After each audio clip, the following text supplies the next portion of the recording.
Praise the lord, హల్లెలూయా. దేవుని నామానికి మహిమ కలుగును గాక. నేటి దేవుని మాట అనే శీర్షిక కోసం వేచి ఉన్న మీ అందరికీ కూడా యేసయ్య శక్తి కలిగిన నామంలో మా వందనాలు తెలియజేస్తున్నాం. బాగున్నారా? దేవుని మహాకృప, ఆయన మహా కనికరాన్ని బట్టి మనందరం కలుసుకొని ఈ విధంగా దేవుని యొక్క వాక్యాన్ని ధ్యానం చేయడానికి దేవుడెంతో కృప చూపించారు. ఆ గొప్ప దేవునికి మహిమ కలుగును గాక. మరి నేటి దేవుని మాట అనే శీర్షికలో దేవుడు మనకి ఇవ్వబోతున్న మాటను ఒక్కసారి మనం చూద్దాం. ఇర్మీయా గ్రంథము 1వ అధ్యాయము 8వ వచనం మనం చదువుకుందాం. వారికి భయపడకుము, నిన్ను విడిపించుటకు నేను నీకు తోడై ఉన్నాను, ఇదే యెహోవా వాక్కు అని మనం చదువుకుంటూ ఉన్నాం. ఈ మాట నేరుగా ఇర్మీయా ప్రవక్తతో దేవుడు మాట్లాడుతూ ఉన్నాడు. ఏమండి, దేవుడు మాట్లాడే సమయానికి ఇర్మీయా అప్పటికింకా ఏమీ దేవుని కార్యాలు చేయలేదు, కానీ దేవుడు చక్కగా చెబుతూ ఉన్నాడు. ఇర్మీయా జీవితంలో కొన్ని భయాలు ఉన్నాయి, కొన్ని టెన్షన్స్ ఉన్నాయి.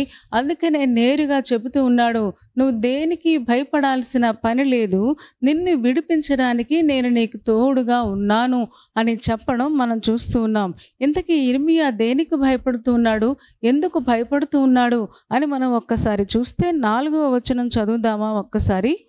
యెహోవా వాక్కు నాకు ప్రత్యక్షమై ఈలాగు సెలవిచ్చెను, గర్భములో నేను నిన్ను రూపింపక మునుపే నిన్నెరిగితిని, నీవు గర్భము నుండి బయలుపడక మునుపే నేను నిన్ను ప్రతిష్ఠించితిని, జనములకు ప్రవక్తగా నిన్ను నియమించితిని అని ఇర్మీయాతో దేవుడు మాట్లాడుతున్నాడు. ఏమంటే నేరుగా తేటగా మాట్లాడుతున్నాడు. గర్భంలో నువ్వు రూపింపబడక ముందే నేను నిన్ను ఎరిగాను అంటే ఆల్రెడీ నువ్వు నాకు తెలుసు.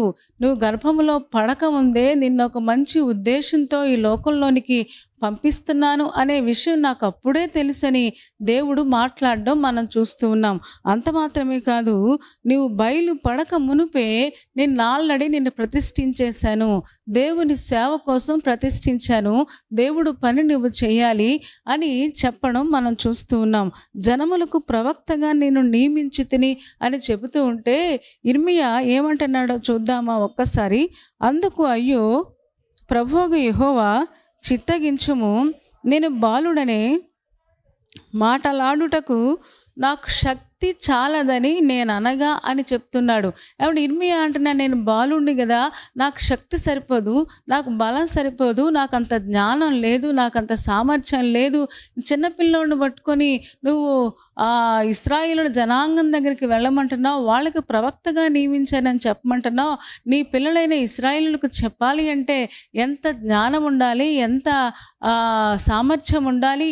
మరి నాకు అంత సామర్థ్యం లేదు, నేను ఎప్పటికింకా చిన్న బాలుడని కదా అని చెబుతూ ఉంటే దేవుడు అంటూ ఉన్న మాట ఏంటి అంటే చూడండి, యెహోవా నాకు ఈలాగు సెలవిచ్చెను, నేను బాలుడను అనవద్దు, నేను నిన్ను పంపు వారందరి యొద్దకు నీవు పోవలను, నీకు ఆజ్ఞాపించిన సంగతులన్నీ చెప్పవలను అని చెప్పడం మనం చూస్తూ ఉన్నాం. నువ్వు బాలుణ్ణి అనడానికి వీల్లేదు. ఎందుకు అంటే నేను నిన్ను ఎక్కడికి పంపిస్తానో నువ్వు అక్కడికి వెళ్ళు, అక్కడికి వెళ్ళి నేను చెప్పమన్న సంగతులన్నీ కూడా అది కష్టమైనా లేక నష్టమైనా మంచి వచనాలైనా ఒకవేళ గద్దించే వచనాలైనా సరే తప్పకుండా నువ్వు చెప్పాల్సి ఉంది అని చెప్పడం మనం చూస్తూ ఉన్నాం. మరి ఇర్మీయా అంటున్నాడు, నాకు సామర్థ్యం లేదంటున్నాడు, నాకు జ్ఞానం లేదంటున్నాడు, నాకు తెలివితేటలు లేవు అంటున్నాడు. కానీ ఇక్కడ దేవుడు సెలవిస్తున్న మాట ఏంటి అంటే నువ్వు వెళ్తే నిన్ను విడిపించడానికి నేను నీకు తోడుగా ఉన్నాను. వారికి నువ్వు భయపడద్దు. ఇశ్రాయేలులో పెద్దవాళ్ళ దగ్గరికి వెళ్ళడానికి భయపడుతున్నావేమో, వాళ్ళ వయసు చూసి భయపడుతున్నావేమో, వాళ్ళ జ్ఞానం చూసి భయపడుతున్నావేమో, వాళ్ళ సామర్థ్యం చూసి భయపడుతూ ఉన్నావేమో, నన్ను ఏమైనా అంటారేమో అని భయపడుతూ ఉన్నావేమో. దేనికి నువ్వు భయపడాల్సిన అవసరత లేదు. నా మాట వింటే నీకు అదే జ్ఞానాన్ని ఇస్తుంది.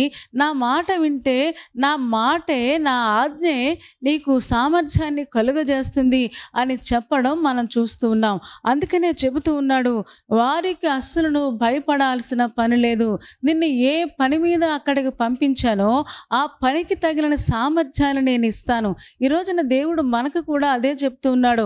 ఒకవేళ మీకు ఉద్యోగంలో ప్రమోషన్ వచ్చిందా, లేకపోతే ఒక ఉన్నతమైన పనిలోనికి మీరు వెళ్ళారా, దేవుడు దానికి తగిన సామర్థ్యాన్ని ఇచ్చే పంపించుతాడు తప్ప దానికి మనం జడవాల్సిన అవసరత ఏమీ లేదు.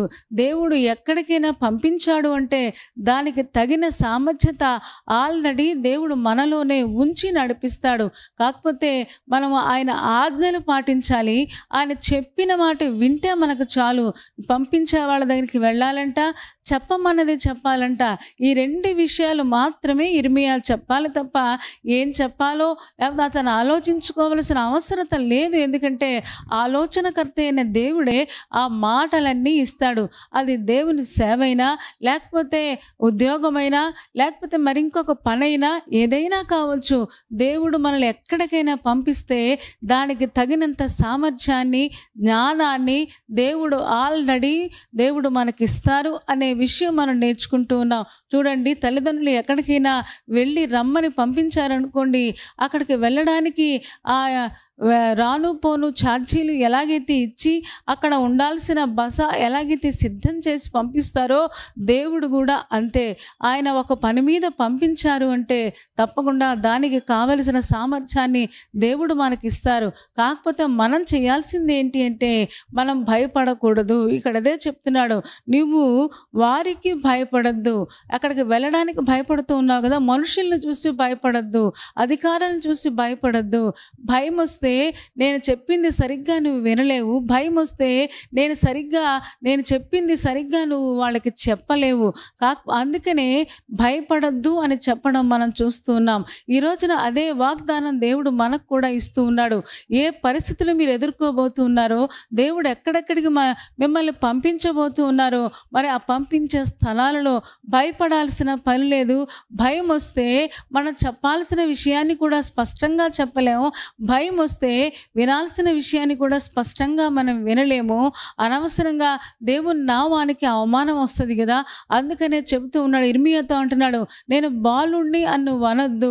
బాలుడైనా, చిన్నపిల్లడైనా, పెద్దవాళ్ళైనా నేను చెప్పింది చేస్తే చాలు. తప్పకుండా ఆ సామర్థ్యాన్ని, ఆ జ్ఞానాన్ని నేను ఇస్తాను. మీరు చేయాల్సింది ఏంటి అంటే వారికి భయపడకండి అని చెబుతూ ఉన్నాడు. ఒకవేళ ఈరోజు మనకున్న సమస్యలను బట్టి భయపడుతూ ఉంటే అదే మాట మనకు చెబుతూ ఉన్నాడు, మీరు భయపడొద్దు, మీ సమస్యలకు భయపడొద్దు, మీ కష్టాలకి, అనారోగ్యాలకి భయపడొద్దు. నా మాట శ్రద్ధగా వినండి, నేను చెప్పినట్టు చెయ్యండి.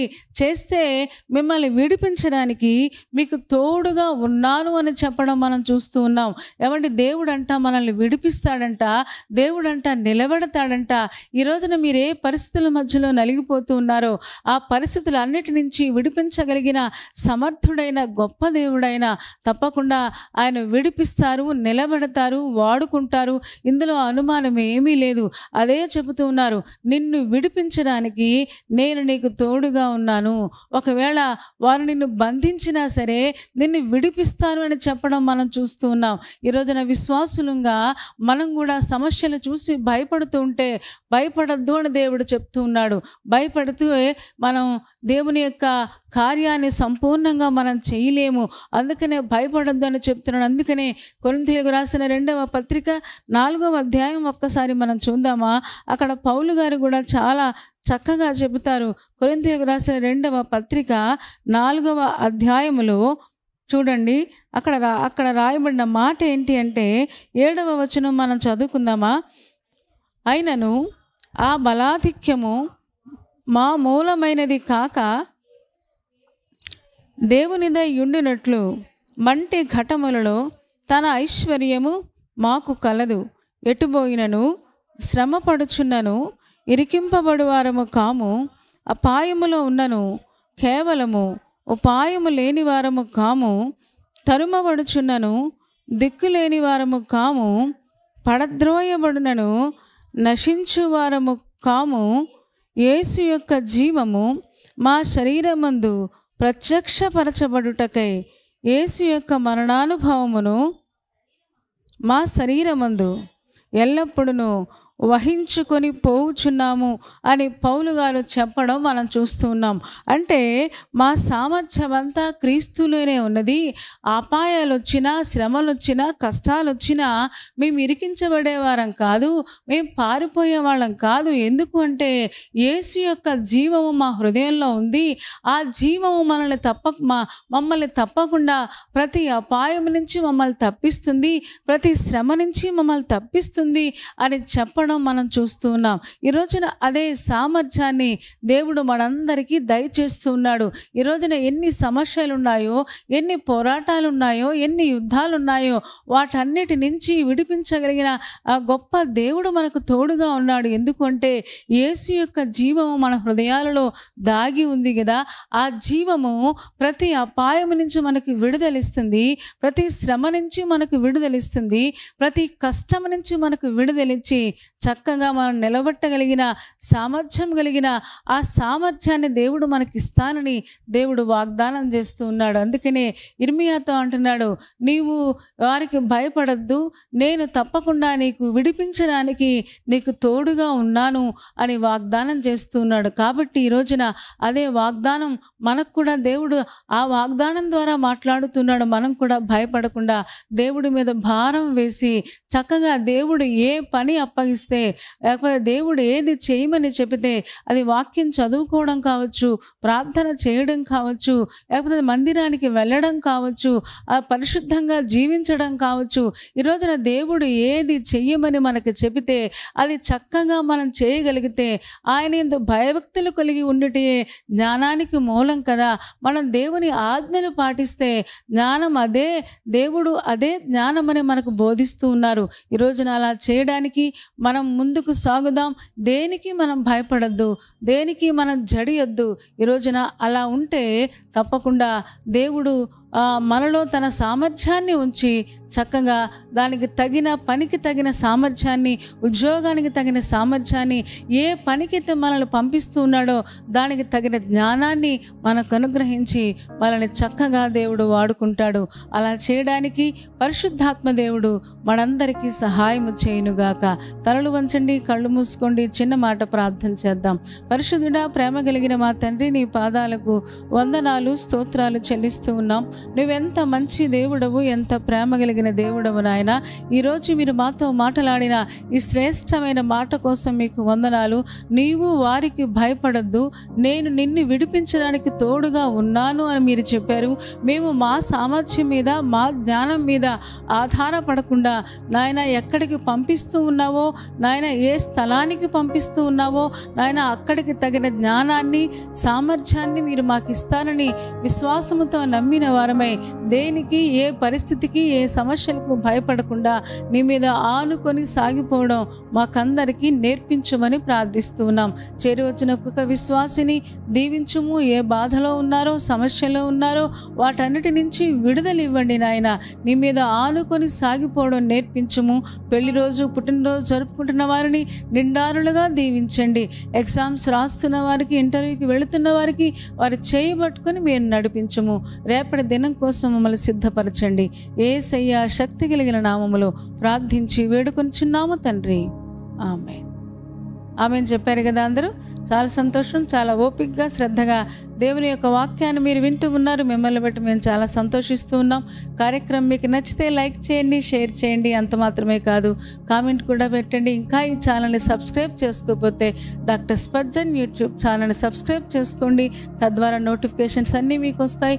మా కార్యక్రమాలన్నీ మీరు చూడొచ్చు. సరేనా అండి? దేవుని చిత్తమైతే మరలా రేపు ఉదయం మళ్ళీ కలుసుకుందాం. అప్పటి వరకు దేవుని మహాకృప మనందరికీ తోడే ఉండదు గాక. ఆమేన్, ఆమేన్.